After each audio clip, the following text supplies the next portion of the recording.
Why the American visitors must now pay $10,000 to visit West Africa. A diplomatic storm is brewing between Washington and Bamako. In a move that's both symbolic and strategic, Mali has announced a new visa rule. American visitors, whether tourists or business travelers, will now have to post a bond of up to $10,000 before entering the country. The decision, officials say, is not random. It's a direct response to the American government's own visa bond policy, one that Washington introduced under President Donald Trump, targeting countries that the United States claims are slow to repatriate deported citizens.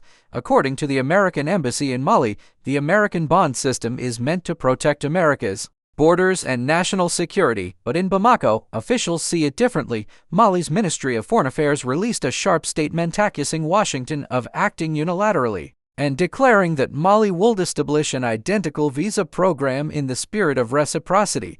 If you make it expensive for us to visit you, we'll make it just as expensive for you to visit us. The visa row comes at a delicate time in United States-Mali relations. Only months ago, American officials visited Mali to discuss counterterrorism cooperation, trade, and even potential American investments in Mali's gold and lithium, critical resources in the global energy transition. But beneath those diplomatic smiles lies a strained history. After the 2021 coup that brought Colonel Assimi Goïta to power, Mali's relationship with Western nations shifted dramatically. Bamako expelled French troops, ended years of military partnership with Paris, and instead turned to Moscow for security assistance. Enter Russia's Wagner Group, now rebranded as Africa Corps. Those fighters became central to Mali's counterinsurgency campaigns.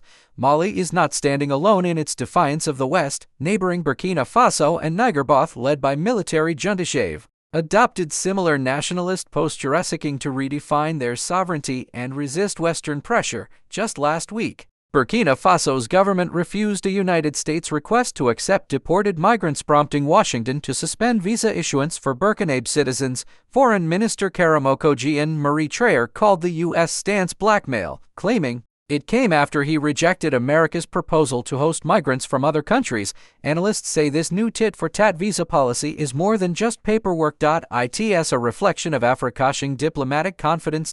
In past decades, African nations often accepted Western visa restrictions without retaliation, but today, with new alliances emerging with Russia, China, and BRICS partners, governments like Mali's are pushing back, demanding mutual respect and equal treatment in global affairs. It's not just about visas, it's about statues, and Mali is sending a message. Don't treat African nations as passive players. We can respond in kind. For ordinary travelers, the new rule may simply mean a costly barrier to visiting one of West Africa's most culturally rich nations, but for policymakers in Washington, it signals something deeper: that the balance of diplomatic power in Africa is shifting on visa policy at a time. From passports to power politics, Mali's $10,000 visa bond is a story about more than travel. It's about pride, reciprocity, and the new world order emerging in Africa. This is Sal for VlogND. Thank you for watching. Don't forget to subscribe and turn on notification to receive updates on Africa's development stories. Like and share our videos. We appreciate your support.